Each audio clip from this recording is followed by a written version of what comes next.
Good morning. What day is today? It's a day that ends in Y. That's what day it is. It's Monday. I hope people enjoyed the best they could this different weekend, different Easter celebration for those who celebrated Easter and Passover. Everybody knows who's here. Doctors to my right, Dr. Jim Malatras, Dr. Howard Zucker to my left, Secretary to the Governor Melissa DeRosa, and Budget Director Robert Mejica. Let's give you some facts, plain truth facts. Here's the good news. The curve continues to flatten. We talked all along, quote unquote, the experts said that there were two possibilities. You could have a high point and then an immediate drop off, or you could have a plateau. It appears that we have a plateau. It's flattening. It's the flattening of the curve. The increases slow down. It flattens out for a period of time. Nobody knows how long because nobody's been here before. But if you look at the number of total admissions, 18,000, 18,000, 18,000, 18,000, that's definitely a flattening. That is good news. Still going up a little bit, by the way. Go back a second. Still going up a little bit, but a basic flattening as opposed to increasing gaps. The total number of hospitalizations, net, down, a little bit up, a little bit down, but overall just follow the line. Don't get caught up in the day-to-day. As we say, the three-day rolling average, which is more accurate than any one day, is down again. The net change in ICU admissions is down. Again, I discount this ICU admissions because the old demarcation of an ICU bed in the hospital and a regular bed in the hospital is gone. Almost every bed is basically an ICU bed. Net change in ICU admissions is also down. Intubations is real. Intubations is the worst signal.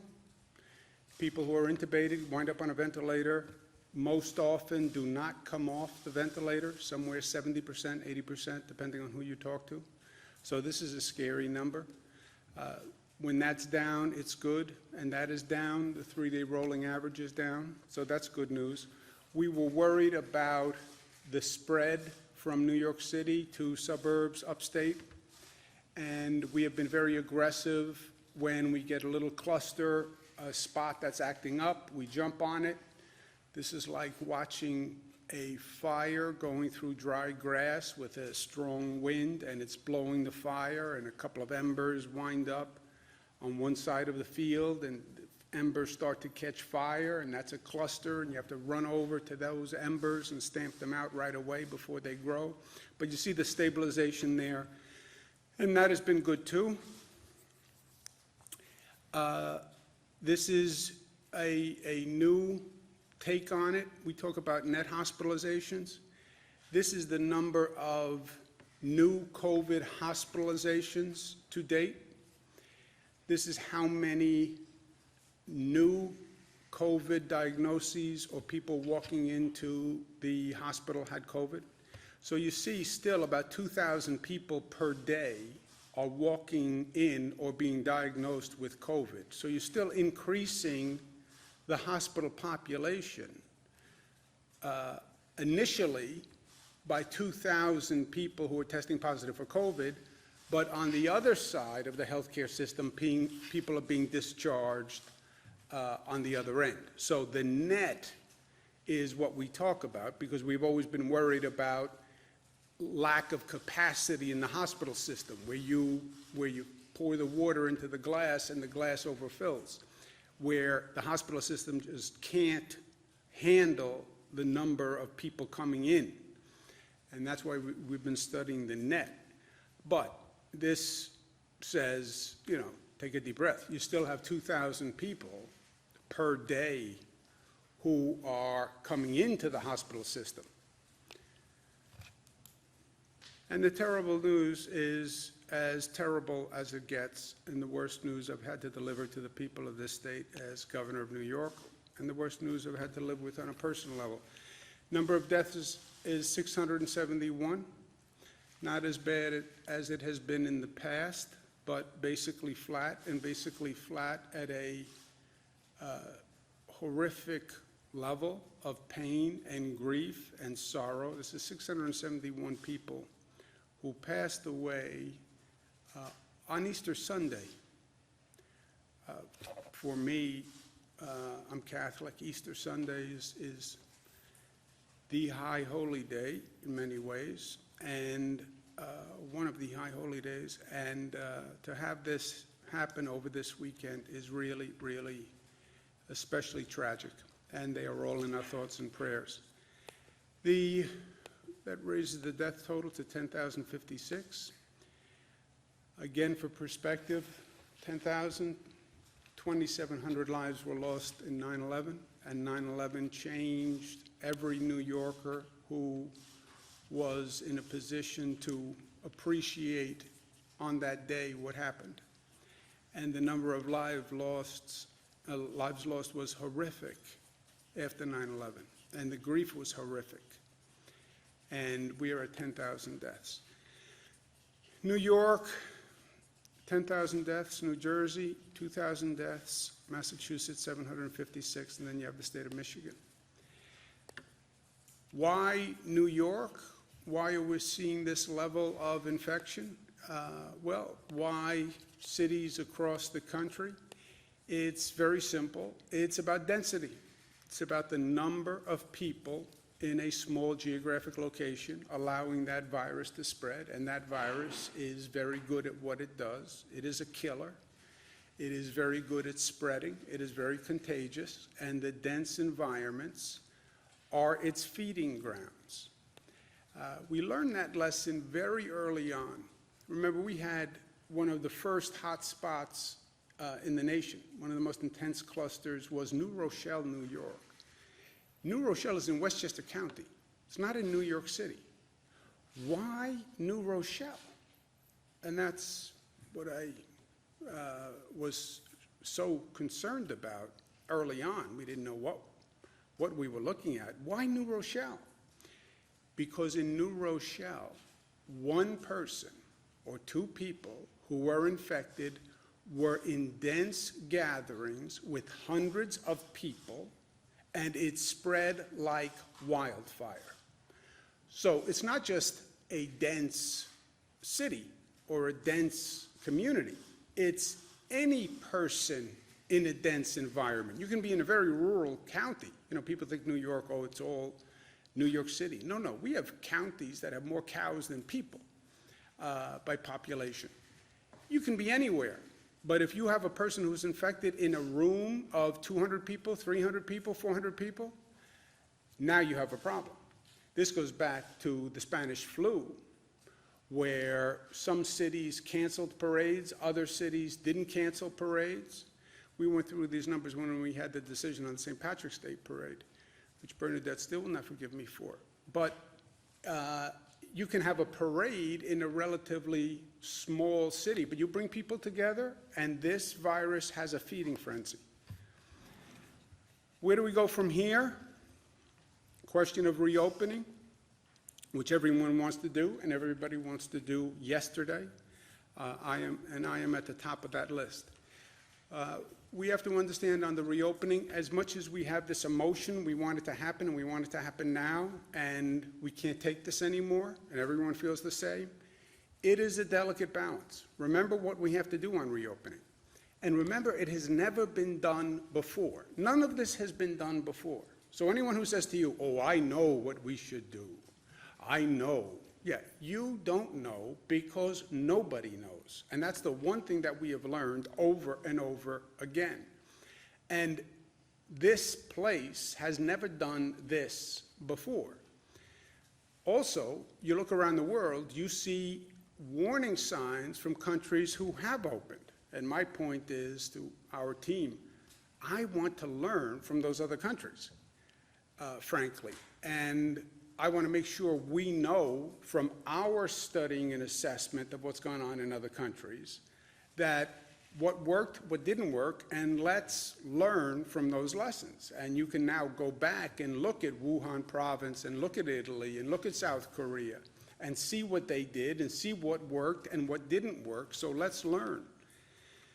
So we'll listen to the experts, we'll follow the data, but remember, this is a delicate balance. What are we doing on reopening? We are easing isolation. We want to increase economic activity. That will happen essentially through a recalibration of what are essential workers. Remember, we never turned off the economy, right? The economy is still functioning. You can get in your car, you can get gasoline, you can go to the grocery store, you can shop. You can get on a bus. The economy is functioning. We never turned it off. We turned it way, way down, and it's just the essential services that have been operating, but the essential services have all been operating. What you will be doing, in essence, on the reopening is recalibrating what is essential, right? You'll start to open that valve on the economic activity, and you'll turn that valve very slowly, reopening the economy, more essential workers. Do it carefully, do it slowly, and do it intelligently, more testing and more precautions at the same time that you're opening that valve. More testing so you have more information about who should be coming in, et cetera. More precautions because you know that works as you're calibrating and opening the valve. And while you're opening that valve, watch the meter. What's the meter? The meter is the infection rate. The meter is those daily hospitalization rates. And there is a cause and effect. You have density, you have more people infecting other people, you will see it within a matter of days in that hospitalization rate. So yes, open the valve slowly, advised by experts. Keep your eye on the meter. The meter is the infection rate. And watch that infection rate. And if you see that infection rate start ticking up, which would be undermining everything we have accomplished thus far, then you know you've opened the valve too fast.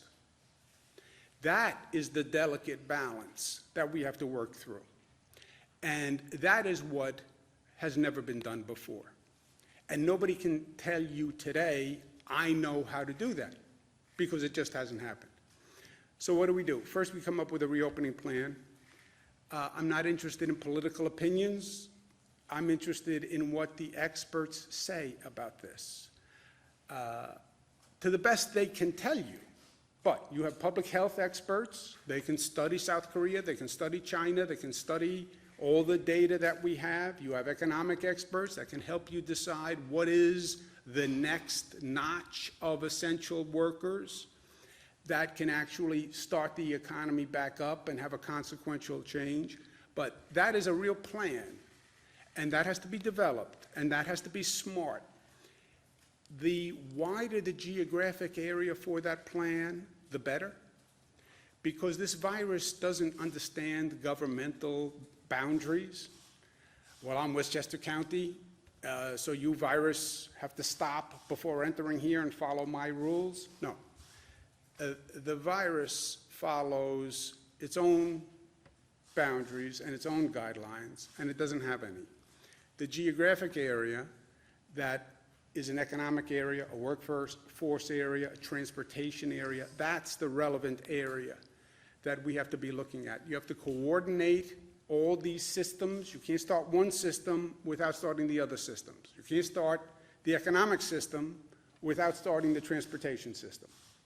And if you can't run the transportation system, then you can't reopen the economy. It just doesn't happen. You have to coordinate the schools with the transportation, with the economic system. These systems work in coordination. They're big gears, and each gear intermeshes with the other gear. And you can't start one gear with the other gear stopped, right? That's the coordination. You're going to need federal support. And you're going to need smart legislation passed by the federal government that actually attends to the need, as opposed to normal political considerations. Testing is going to be key, and that's a new frontier for us also. This state is probably the most aggressive state in the nation in actually getting the testing up. We test more than any other state. We test more than other countries. We test more than the other states, leading states combined in testing. But that's still not enough, and we have to do more. And we know that the precautions work. The masks work, the gloves work, the temperature taking works. It's abnormal, it's different, but it works, and we have to do it. And while we're doing this, we have to remember to stay the course and not jeopardize what we have achieved. And we have achieved much. This afternoon, I'll be joined by other governors. We've been talking to other states, Connecticut, New Jersey, Pennsylvania, Delaware, Rhode Island, for the past couple of days about coming up with, how do we come up with a reopening plan? And can we work together on a reopening plan? And we'll be having an announcement this afternoon with other governors about just that, the reopening plan. And as I said, the optimum is to have as coordinated a regional plan as you can. I understand intergovernmental coordination can be somewhat of an oxymoron, but to the extent we can work with Connecticut and New Jersey and Rhode Island and Delaware and Pennsylvania, I want to. It is smarter for everyone, for people of their state and for the people of my state. And this is a time for smart, competent, effective government. Nothing else matters. I want to make sure that I can say to the people of this state, we did everything we could to the best of our ability. And the optimum is a geographically coordinated plan.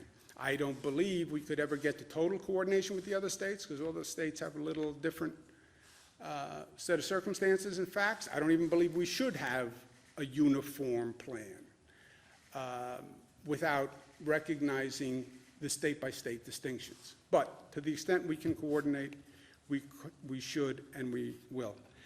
Last point, and this is a personal point, when is it over? I have this conversation 100 times a day. I had it last night with my daughters. When is it over? And it's a difficult conversation because people want it to be over so badly, right? I want the fear to stop. I want the anxiety to stop. I don't want to have to worry about my brother anymore. I don't want to have to worry about my daughters. I don't want to have to worry about my mother. I want it over. I want to get out of the house. I want to get back to normalcy. I've been living on this weird, disorienting, frightening place. I'm afraid to touch people. This is it violates the human behavior and needs. When is it over? It's not going to be over like that. It's not going to be we flick a switch and everybody comes out of their house and gets in their car and waves and hugs each other and the economy all starts up. I would love to say that's going to happen. It's not going to happen that way. It can't happen that way. Can it happen in some communities across the country where, frankly, they have very low infection rates, and they could come up with a testing regimen where if they find 1 or 2 cases, they quickly jump on those 1 or 2 and they isolate and they track? Yes. But is that going to happen here? No. Is that going to happen in any community that has a significant issue? No. There is going to be no epiphany. There is going to be no morning where the headline says, hallelujah, it's over. That's not going to happen. What will happen is there'll be points of resolution over time. What does that mean? There'll be points of resolution. There'll be points where we can say we've accomplished something, we should feel better, we should feel more calm, We should feel more relaxed, and it will be incremental. We're controlling the spread. We are controlling the spread. You look at those numbers, you know what it says? We're controlling the spread. I was afraid that it was going to infect my family no matter what I did. We're past that. If you isolate, if you take the precautions, your family won't get infected. We can control the spread. Feel good about that. Because, by the way, we could have gotten to a point where we said, we can't control this damn thing. We can't control it. It's in the air. It gets into your house. It doesn't matter. You close the door. It comes under the door. You could have gotten there. We're not there. Those numbers say we can control the spread. Feel good about that. The worst is over. Yeah, if we continue to be smart going forward, because remember, we have the hand on that valve. You turn that valve too fast, you'll see that number jump right back. But, yes, I think you can say the worst is over, because the worst here are people dying. That's the worst. The worst doesn't get any bad than this worst. And this worst is people die. That's the worst. And Winston Churchill, I mentioned the other day, the end of the beginning. Yes, we can control the spread, and we can reduce the number of people who die, and our healthcare system can do phenomenal work and rise to the occasion and deal with this beast. It has not overwhelmed the healthcare system. We have controlled the spread. And there is confidence to be taken in that. And that's an accomplishment. And it was a heck of an accomplishment. Those healthcare workers, for the rest of my life, I will say nothing but thank you to them. And I was not sure that we could keep the tide from overwhelming our hospital capacity. And they did. Feel good about that. And I believe the worst is over if we continue to be smart. And I believe we can now start on the path to normalcy. And we can have a plan where you start to see some businesses reopening, understanding the delicate balance. I think there'll become a point where there's an announcement that we have a medical treatment, that you can get sick, but they found an antiviral medication that can help you treat the disease. So take another deep breath when we get to that point, because, okay, you get infected, but there's a drug regimen that can help you. And then you'll get to a point where they announce, we have a proven vaccine. That's when it's over. That's really when it's over. They have a vaccine, it's been tested, it's been proven, they can produce it, you're going to get a vaccine, this is a thing of the past, don't worry about it, close the chapter, move on. Okay, when do we get there? 12 months to 18 months. I can't believe you said 12 months to 18 months, as Cara said to me. It's 12 months to 18 months. When Dr. Fauci says how long until a vaccine, he says 12 months to 18 months. When the FDA is asked how long until you get a vaccine, they say 12 months to 18 months. That is the point. When you ask me, when can I do a deep breath for the first time in 5 weeks? When they say we have a vaccine.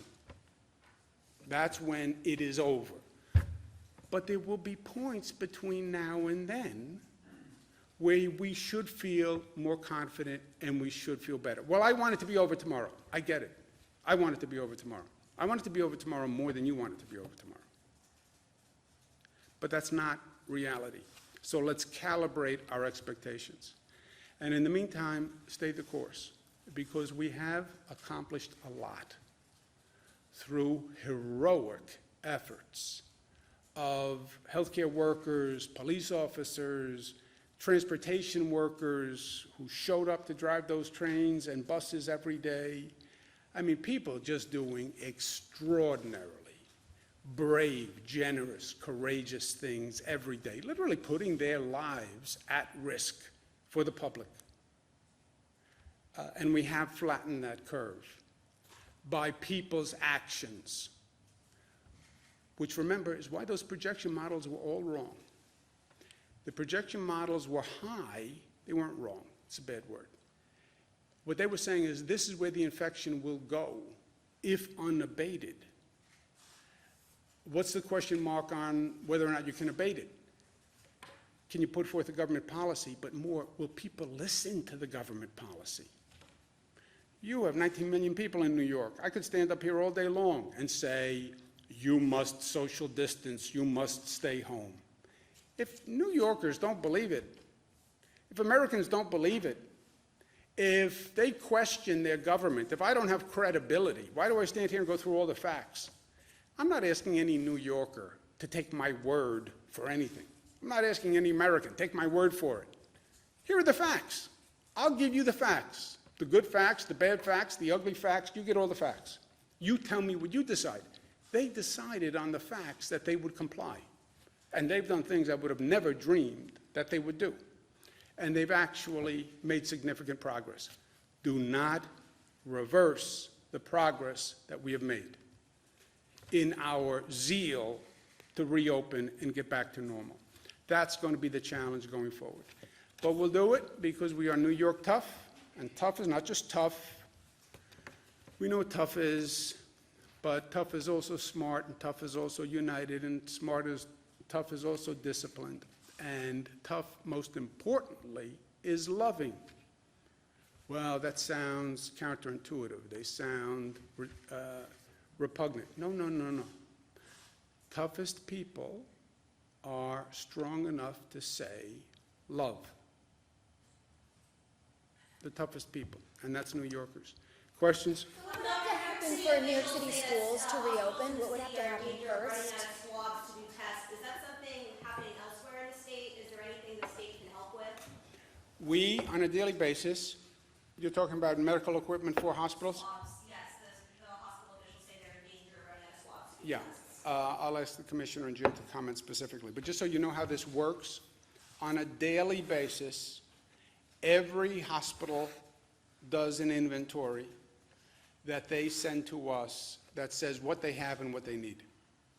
And any hospital that is short, in urgent need of anything, we provide them with that material on a daily basis. We do not have any hospital that has said to us, we have an urgent need for X that we have not been able to fulfill. Two caveats. You can have employees in a hospital who say, I don't like this protocol, I don't like what the hospital is telling me to do. That's a different set of issues. Second caveat, you can have a hospital say, I only have a 3-day supply, and that makes me very nervous. I normally have a 2-month supply. Yes, I know that. Nobody has a 2-month supply of anything. So operating on that constrained timetable, that's where we are. But Jim? After we received that question yesterday, we reached out to the hospitals in New York City. There was one, the Medicis network, that would like some new swabs. We are sending them 200 test kits today, so they'll have that, but they're not out. They just wanted some in the future. And to the governor's point, I was on the phone with about a dozen of the hospital systems today, and just what he said. People get a little nervous about running out of masks and things like that, but often they have like a 30-day supply or a 25-day supply, and we monitor that on a day-to-day basis with them. So as they need it, we'll send it to them. And are you learning anything about why frontline healthcare workers are saying that they're being asked to ration PPE? Is that sort of along with the first caveat? Yes, I mean, and I think Melissa spoke to that yesterday on the various protocols, and we're working very closely with the hospitals as well as the frontline workers to get them the needed supplies. I'm sorry, Bernadette, As you're talking about reopening the economy, but also specific to schools, what would have to happen first for schools to open, specifically in New York City, in regards to this plan that you're they talking have to about? work together, Bernadette. I don't believe you can't open one system, it's the gears, which is an analogy and a metaphor that doesn't work for anyone except for me, but that's okay, because it works for me. You have 3 big gears, okay? You have transportation, you have economic, you have schools. Let's take just those 3. You want to start turning one gear. they all intermesh. You have to turn the other two gears. You can't tell me to go back to work. I live in Nassau County. Let's say I live in Westchester County, because I did. You can't tell me go back to work in New York City if you don't have the transit system operating. I take the train from Westchester to New York City. I can't go back to work unless you have a train, unless you want everyone to drive, which will be pandemonium in 4 minutes. You want me to go back to work? Who's going to watch my children if the schools are closed, right? For many working people in New York, the education system is who watches their children during the day. That was one of the problems with closing the schools in the first place, where people were very critical of, everybody is a critic, but people didn't want to close the schools because they said then the hospital workers won't be able to show up because the children will be at home. And if hospital workers don't show up, then you have a real problem, because our major fear was the collapse of the hospital system. So all of these things have to be coordinated, and they have to be coordinated on a statewide basis. Now look, when I closed all the schools in the downstate area, there were many school districts that disagreed. We have like 700 school districts in the state. Right now, all the school districts basically make their own decisions. I know, but in a situation like this, you can't allow 700 school districts to make their own decisions. You can consult, you can try to cooperate, et cetera, but we have to have one plan at the end of the day, because then we have to take New York and try to coordinate it with New Jersey and Connecticut and Delaware and Pennsylvania and Rhode Island to the best we can. And this virus doesn't understand school district boundaries. And these systems we're talking about don't work on any of these boundaries. Schools, transportation, jobs, they don't work on a county basis. It doesn't work that way. Suffolk County, that's a nice delineation for a lot of issues, but none of the issues that we're talking about. So the entire downstate area is one area, metropolitan area. Then you have upstate. You could argue there should be a differentiation based on numbers, or could be a differentiation. And that's going to be the conversation when we bring Connecticut, New Jersey, Pennsylvania. They'll say, look, we have rural parts of the state, which are one situation. We have metropolitan areas. That's all going to have to be talked through and reconciled. When we talk to de Blasio about this. Well, why not also pull in Massachusetts and Vermont? It sounds like you're focused on some of those other things. Yeah, we're talking to a number of states. And again, we want to coordinate as much as possible, but focusing primarily on our tri-state area. They talk about a tri-state area. The more we can, but you also have to balance the complexity and the unwieldiness with coming up with a plan relatively quickly that we can agree on. So that's what we're going back and forth on. We're going to try to work with everyone. But again, you have different states in different situations, and you have to prioritize where you really need coordination. We need coordination with New Jersey and Connecticut, first and foremost, because that's where our workforce comes from. You have a total interconnection among those states. People live in Connecticut, they drive to New York City. They live in New York City, they drive to New Jersey. There is a total interconnection among them. And that's the primary place for coordination. Next. Buffalo and Erie County. Are you going to have a discussion with that? I'm sorry? Are you ready to announce a plan later today, or are you just having a conversation? Well, have to come later today to find out the announcement. If I tell you the announcement today, why would you come here at 2 o'clock? Except for my rapier wit and sense of humor. Hold on, Nick had a question. Governor, should the city of Buffalo and Erie County be considered kind of a hotspot in upstate New York, considering that they've got the highest number of infections, I think, outside of the metro area? Well, you can have a hotspot, depends how you want to define hotspot. Hotspot within 1 mile, hotspot within 5 miles, hotspot within 10 miles, hotspot within 100 miles. Hotspot among upstate communities. How big is a hotspot? Well, I'm not a public health expert. Yeah, but it depends how you define hotspot. You know, is it 2 blocks, 4 blocks? Is it people with 25 infection rate, 50 infection rate? You know, I call them clusters. You have clusters that pop up across the state. As soon as you see some smoke and you see a little fire, run there and tamp it out as fast as you can. And in Buffalo, we have had clusters that have popped up. Nassau, Suffolk, Westchester, Rockland, right? They've all had clusters. Governor, when you say you believe the worst is over, are you in effect encouraging the type of behavior that you're trying to prevent? I mean, this sort of optimism that might bring people out of their homes into No, public that's spaces? why I've said the exact opposite 57 times. Stay the course, stay the course. It's working, stay the course, stay inside, take precautions, right? That's why I say that 100 times to an annoying, repetitive level. But facts are facts, and I'm not going to lie to the public. Facts are facts, numbers are numbers. I need the public to believe in the credibility of what we're doing, right? Credibility comes from two elements, in my opinion. Are you giving me all of the information, or are you spinning me? Are you deciding that you can't tell me facts because I may become too optimistic? Are you manipulating me with giving me information, which is what I think you're suggesting? No, you get all the facts. I'm not worried that you can't handle information. You get all the facts. Second, what I am proposing we do is drawn from those facts, right? Here's all the information. I work for you. I give you all the information. No spin, no gloss, no sugar, no glazing. Here are the facts. I'm not worried that you can't handle the facts. You're going to get depressed. You're going to get optimistic. You're irrational. Here are all the facts. Second component, here's what I propose based on those facts.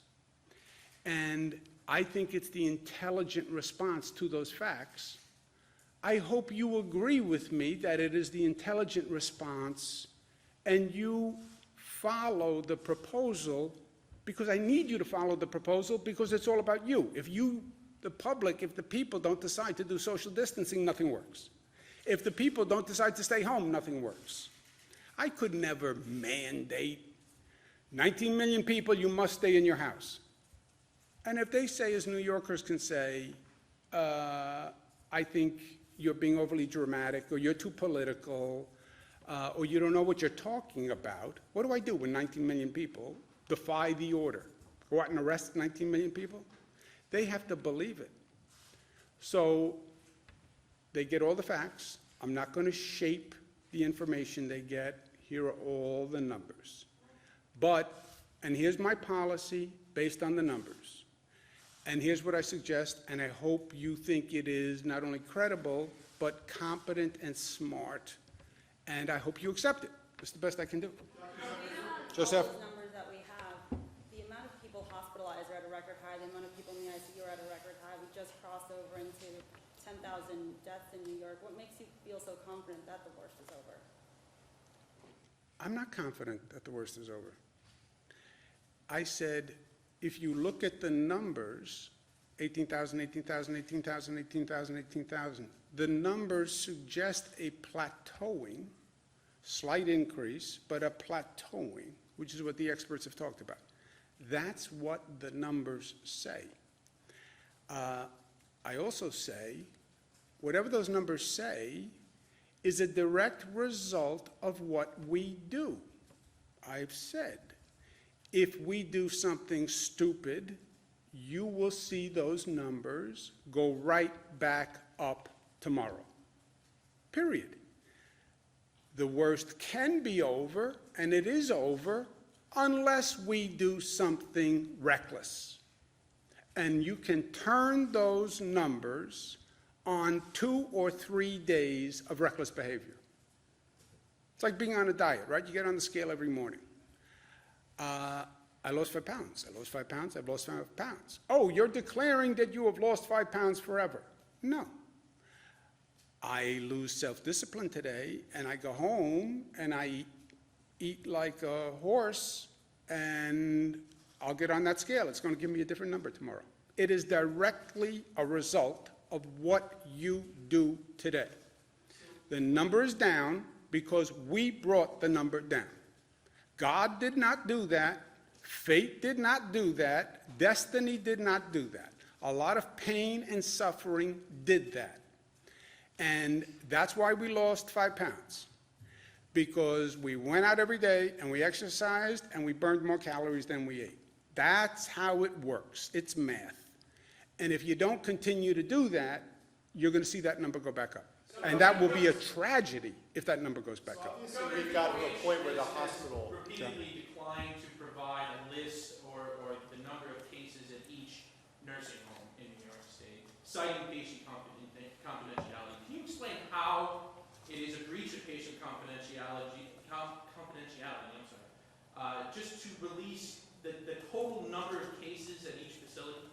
John, I don't know the details of the healthcare privacy law, but I know the healthcare privacy law is very expansive, and health officials are always very protective of patient health.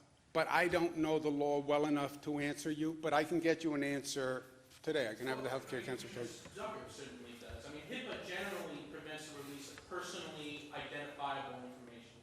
How is it personally identifiable just to release top-line numbers at each facility? Okay, but just so we're clear, Commissioner Zucker is a doctor, and I respect doctors. I love doctors. My sister's a doctor, but he's not a lawyer. Go ahead. Let me hear your legal opinion, medical doctor. I'm interested. What do you think? Do you know? I think I understand the HIPAA law. I think the issue here, as I mentioned previously, this is their home.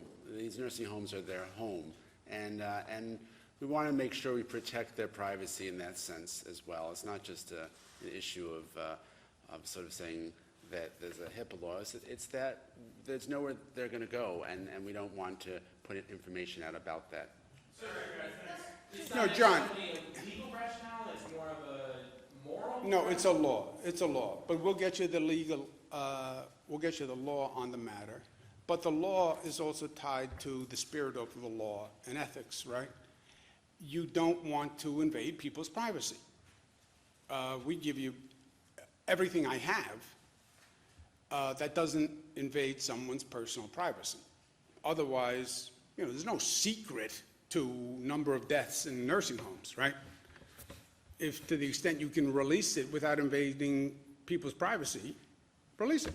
Are you having a plateau for I have hospitalization? some questions for you about upstate New York. You touched on this earlier. Upstate we don't have the density and we haven't seen the cases like downstate. Would you consider starting the reopening upstate to see how it goes? We're going to talk to the other states. As I said, whatever we do, we're going to do in combination to the extent possible with the other states, and we'll talk about that at 2 o'clock. Could I see a distinction in places that have different caseloads? Yes. Right? You have your hand on the valve. You're watching the meter. You're turning the valve. You're opening the valve a little bit, and then you're watching the meter. The meter is the infection rates. Will the meter respond differently in a rural county than it will in a dense urban county? Yes. How do you calibrate that into a reopening plan? That's what we have to think through. Another thing is, we've had countless people contact us about unemployment. How is the new platform working, and how long is it taking for people to get their checks? The new platform is working much better. Amen. The Department of Labor website basically crashed when it was overwhelmed by the number of callers for unemployment. Unbelievably, we had 1,000 people working on the website, handling the calls. 1,000 people could not handle the input, which is just phenomenal. But we changed the system, we changed the website, and Melissa can speak to that. The new platform got up and running on Friday. We've gotten a lot of positive feedback. It's much more streamlined. I think it went from 150 questions down to 20 questions. And as of about an hour ago, before we walked into this briefing, the latest numbers I got from DOL was 200,000 calls were made between Friday morning and last night. They're on the phones again this morning. I can't give you an exact answer on when the checks go out. I can get that to you. I think as soon as the application process is done and you're accepted, they go. But I want to give you something more specific than that so we can get back to you after this. And just calls made? So 200,000 calls were made. Not everyone answers the phone. And by the way, for the public who's listening right now, if a call comes up and you're on that list and it's private, answer it, please, because that is the Department of Labor calling to finish your process. So when I say 200,000 calls were made, 200 attempts were made, and then there's obviously, it's a percentage of that where they've actually connected. The calls where they've connected, they do close out the applications. And from what I've heard, that's been very successful. I can get you the completed number after this. There's one more question. Nick? Governor, are you worried that President Trump is going to fire Dr. Fauci? Oh, I would be. Look, I think Dr. Fauci is great. I think Americans trust him. He's been very helpful to me as governor.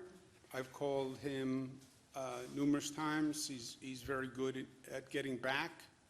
And again, as you're walking through these uncharted waters and you're trying to feel your way and sense what the bottom is like, I think he's been extraordinary. And I think it would be, I can't imagine I just can't even, with as crazy as things get in this world and in crazy Washington, I can't imagine that would ever happen. Anyone, did I say anything we need to correct? Anything that I didn't say that was right? I would just... For Buffalo, Nick, we've been following Buffalo very closely. There are 200 positive cases, hospitalizations right now in Buffalo. That's up from 225 of a couple of days ago. So it's pretty stable right now. So we're watching numbers locally hour to hour almost. So Buffalo's pretty stable right now, but if it pops, we'll definitely have more people on it. Melissa, you want to say something? Rob, you want to say anything? I'm going to be back at 2 o'clock. I'm going to be back at 2 o'clock. Hold it. Note it for 2 o'clock. I'm going to be back at 2 o'clock. You won't be coming 2 o'clock, Jesse.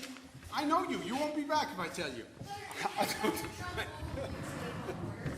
I'll see you at 2 o'clock. Thank you, guys. Thank you.